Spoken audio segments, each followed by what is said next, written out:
Hello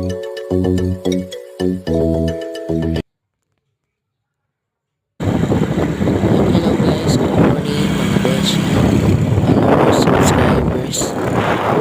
Napakalamig dito guys sa Laguna. Tanghali na pero parang hindi pa pinapatay yung aircon. Charot! Guys, tamang natin nga pala tayo dyan sa ating estudyante. Uuwi, babayaran din, masyado tayo sinasama guys. Kaya pasensya na kayo sa aking boses kung bakit dito. Kasi nga, masama ang pakiramdam guys, masakit ang aking lalamunan. Yan, siguro, sa panahon ngayon, syempre malamig. Hindi natin maano yung klima ng panahon. Kaya pasensya guys. Ingat always. God bless. Love you all. Yun guys, pauwi na tayo.